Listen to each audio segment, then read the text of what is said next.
ശബരിമല സ്വർണ്ണ കവർച്ച കേസിൽ തന്ത്രി കണ്ഠരര് രാജീവർക്ക് ജാമ്യം ലഭിച്ചിരിക്കുകയാണ്. കൊല്ലം വിജിലൻസ് കോടതിയാണ് ജാമ്യം നൽകിയിരിക്കുന്നത്. ആർ അനന്തകൃഷ്ണൻ വിവരങ്ങളുമായി ചേരുകയാണ്. അനന്തൻ, നേരത്തെ പ്രതിപക്ഷ നേതാവ് പറഞ്ഞ് അവസാനിപ്പിച്ചൊരു കാര്യമുണ്ട്. ശബരിമല സ്വർണ്ണക്കൊള്ളക്കേസിൽ ഒരു തെളിവുമില്ലാതെ ഈ കേസ് അവസാനിക്കുമോ എന്നുള്ള ആശങ്കയാണ് എല്ലാവരും പുറത്തേക്ക് വരുമ്പോഴെന്നുള്ളത്. ഇന്നിപ്പോൾ പത്മകുമാർ ഉൾപ്പെടെയുള്ള ആളുകൾ സ്വാഭാവിക ജാമ്യത്തിന് വേണ്ടിയിട്ടുള്ള അപേക്ഷ നൽകുകയാണ്. ഇനിയിപ്പോൾ ആരുണ്ട് ജയിലിനകത്തെന്നുള്ളതാണ്. തന്ത്രിക്ക് 41ാമത്തെ ദിവസവും ജാമ്യം ലഭിച്ചിരിക്കുന്നു.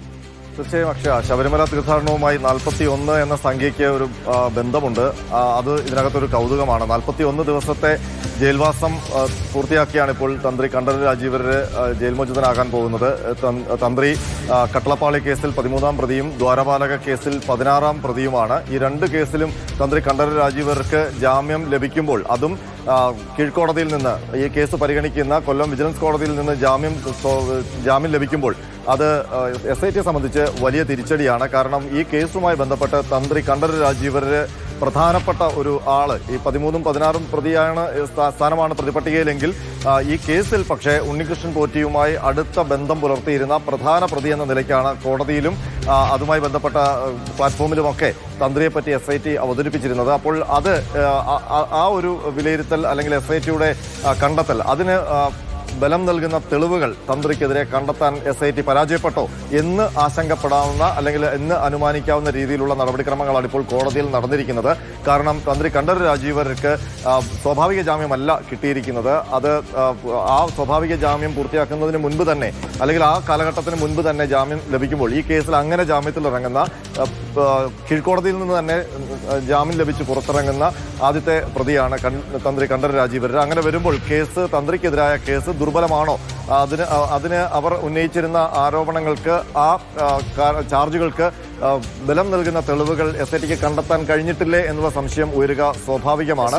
അപ്പോൾ കോടതിയെ ബോധ്യപ്പെടുത്താൻ തന്ത്രിയെ അനുകൂലിക്കുന്ന ശ്രീ രാഹുൽ ഈശ്വർ പറഞ്ഞൊരു കാര്യമുണ്ട്. അതായത് നിരപരാധിയെ പിടിച്ച് ജയിലിലിട്ടതാണെന്നുള്ള കാര്യം വ്യക്തമാവുകയാണ്. അതുകൊണ്ടാണ് തന്ത്രിക്ക് മാത്രം ഇങ്ങനൊരു ദിവസം ജാമ്യം കിട്ടുന്നത് എന്നുള്ള കാര്യം. മറ്റൊന്ന് അറിയേണ്ടത്, ഈ നേരിട്ട് ഇതിൽ പങ്കുണ്ട് എന്ന് SIT വാദിക്കുന്ന സമയത്ത് എങ്ങനെ ജാമ്യം ലഭിക്കുന്നു എന്നുള്ളതാണ്. എനിക്ക് ഉണ്ടായ മറ്റൊരു സംശയം, ഞാൻ വ്യക്തിപരമായിട്ടുള്ള സംശയം കൂടി ചോദിക്കുകയാണ്. നേരത്തെ മുതിർന്ന മാധ്യമപ്രവർത്തകൻ TK രാജഗോപാൽ സൂചിപ്പിച്ച പോലെ തന്നെ ഏതെങ്കിലും തരത്തിൽ ഇങ്ങനെ ഒരു തന്ത്രി ഒരു ഉന്നത സ്ഥാനീയനായതുകൊണ്ട് ജാമ്യം അനുവദിക്കാം, അങ്ങനെ ഒരു ധാരണ അല്ലെങ്കിൽ അങ്ങനെ ഒരു ഇത് കോടതിയിൽ നിന്നുണ്ടാകും?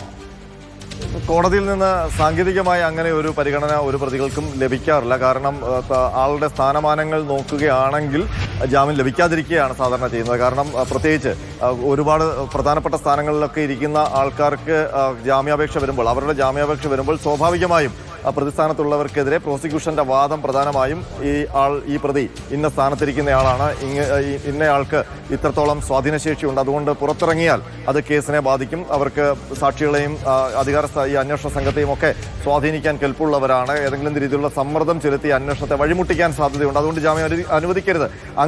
അങ്ങനെ ഉള്ള നടപടികൾക്ക് വിലങ്ങിടാൻ വേണ്ടിയിട്ടാണ് അറസ്റ്റ് എന്നുള്ളൊരു നടപടിയും റിമാൻഡ്, ജുഡീഷ്യൽ കസ്റ്റഡി എന്നുള്ള ഒരു നടപടിയും ഈ നമ്മുടെ ക്രിമിനൽ പ്രൊസീജിയറിൽ ഉൾപ്പെടുത്തിയിരിക്കുന്നത്. അപ്പോൾ അത്തരം തുടർ കുറ്റകൃത്യങ്ങൾ തടയുക എന്നത് തന്നെയാണ് അറസ്റ്റിന്റെ ലക്ഷ്യം, ജുഡീഷ്യൽ കസ്റ്റഡിയുടെ ലക്ഷ്യം. അപ്പോൾ അതിന്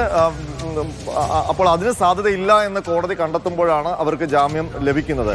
അതല്ലെങ്കിൽ ചാർജ് ഷീറ്റ് നൽകാതെ സ്വാഭാവിക ജാമ്യം ലഭിക്കണം. അപ്പോൾ അതിനു മുൻപ് തന്നെ, സ്വാഭാവിക ജാമ്യം എന്നുള്ള അവസരത്തിന് മുൻപ് തന്നെ ജാമ്യം ലഭിക്കുമ്പോൾ അതിൽ കോടതി കൃത്യമായി ഈ കേസ്, ഈ പറയുന്ന ഇയാൾക്കെതിരെ ഉന്നയിച്ചിരിക്കുന്ന കുറ്റവുമായി ബന്ധപ്പെട്ട അന്വേഷണം പൂർത്തിയായി കഴിഞ്ഞു, ഇനി ഇയാളെ ജുഡീഷ്യൽ കസ്റ്റഡിയിൽ നിലനിർത്തേണ്ട ആവശ്യമില്ല എന്ന് കോടതിക്ക് തോന്നുമ്പോഴാണ് അത് അന്വേഷണ സംഘത്തിന്റെ പ്രോസിക്യൂഷന്റെ ഒരു പരാജയമായിട്ട് തന്നെയാണ് സാധാരണഗതിയിൽ ഈ നിയമവ്യവസ്ഥകളിൽ വ്യാഖ്യാനിക്കപ്പെടുന്നത്. അപ്പോൾ ഇവർ ചെയ്ത ആ കുറ്റവുമായി ബന്ധപ്പെട്ട ഇന്ന രീതിയിലുള്ള അന്വേഷണം നടക്കുകയാണ്, ഈ ഘട്ടത്തിൽ പ്രതിയെ പുറത്തുവിട്ടാൽ അത് അന്വേഷണത്തെ ബാധിക്കും എന്ന് കൃത്യമായി ബോധ്യപ്പെടുത്താൻ കോടതിയിൽ പ്രോസിക്യൂഷന് കഴിഞ്ഞില്ല, SITക്ക് കഴിഞ്ഞില്ല എന്നത് തന്നെയാണ് തന്ത്രിയുടെ മോചനത്തിന് വഴിയൊരുങ്ങുന്നത്. അപ്പോൾ അത് എന്താണ് എന്നുള്ളതാണ് ഇനി ഉത്തരവ് വരുമ്പോഴാണ് നമുക്ക് അതിനകത്ത് കൂടുതൽ. ജാമ്യം നൽകിയതിനെതിരെ മുന്നോട്ട് പോകാനുള്ള മറ്റ് നിയമ നടപടികളിലേക്ക് കടക്കാനുള്ള സാധ്യതയുണ്ടോ? അക്ഷയ, കേട്ടില്ല. SIT ഇപ്പൊ ജാമ്യം നൽകിയതിനെതിരെ ജാമ്യം നിഷേധിക്കണമെന്ന് ആവശ്യപ്പെട്ടുകൊണ്ട്, ജാമ്യം നൽകിയ നടപടി സ്റ്റേ ചെയ്യണമെന്ന് ആവശ്യപ്പെട്ടുകൊണ്ട് SIT മുന്നോട്ട് പോകാനുള്ള സാധ്യതയുണ്ടോ? ഇല്ല, അങ്ങനെ പോകാനുള്ള സാധ്യതയില്ല. കാരണം ഇതിനകത്ത് നമുക്ക് മനസ്സിലാക്കാൻ കഴിയുന്നത് അന്വേഷണം ഏതാണ്ട് പൂർത്തിയായി കഴിഞ്ഞു എന്നുള്ളതാണ്. അപ്പോൾ ഇനി കൂടുതലും ഈ കുറ്റപത്രത്തിന് ബലമേകുന്ന തെളിവുകൾ കണ്ടെത്തുക എന്നുള്ളതാണ് അന്വേഷണ സംഘത്തിന്റെ മുന്നോട്ടുള്ള പോക്ക്. അപ്പോൾ ആ തെളിവുകൾ ശേഖരിക്കുന്നതിന്റെ ഭാഗമാണ് ഇപ്പോൾ ഏറ്റവും ഒടുവിൽ വീണ്ടും ശബരിമലയിൽ പോയി സാമ്പിളുകൾ ശേഖരിക്കുകയും ഒക്കെ ഒക്കെ ചെയ്തത്. കൂടുതൽ പരിശോധനയ്ക്ക് ബാർക്ക് പോലുള്ള സ്ഥാപനങ്ങളിലേക്ക്, ലാബുകളിലേക്ക് ലോഹപാളികൾ അയക്കുകയും ഒക്കെ ചെയ്യുന്നത്.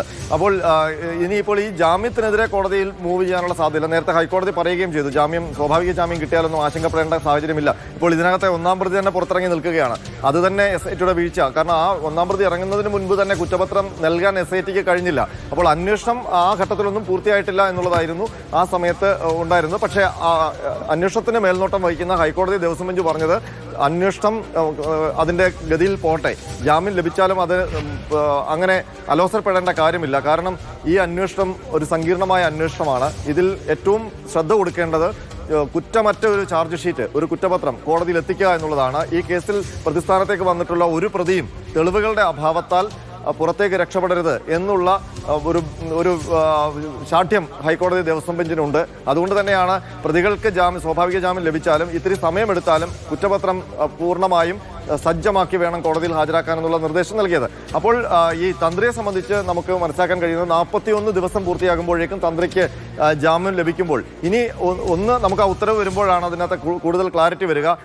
അപ്പോൾ ആ ഉത്തരവിനകത്തൊരു കാര്യം കോടതി എന്തായാലും പറയും. അതായത് ഈ ജാമ്യത്തെ നിഷേധിച്ചുകൊണ്ട് SIT എന്തൊക്കെ വാദങ്ങളാണ് നിരത്തിയത്, അപ്പോൾ ആ വാദത്തിന്റെ എന്തുകൊണ്ടാണ് കോടതി ഉൾക്കൊള്ളാതെ ഈ ജാമ്യം അനുവദിച്ചതെന്നുള്ള കാര്യം അപ്പോൾ നമുക്ക് മനസ്സിലാകും എന്താണ് ജാമ്യ ഉത്തരവിന്റെ പകർപ്പ് പുറത്തു വരുമ്പോഴാണ് എന്തുകൊണ്ട് ജാമ്യം നൽകി, എന്തുകൊണ്ട് പ്രോസിക്യൂഷൻ വാദിച്ച വാദങ്ങൾ, ജാമ്യം നൽകരുതെന്ന് ആവശ്യപ്പെട്ടുകൊണ്ട് വാദിച്ച വാദങ്ങൾ നിരാകരിക്കപ്പെട്ടു എന്നുൾപ്പെടെയുള്ള കാര്യങ്ങൾ അറിയുക. അപ്പോഴാണ്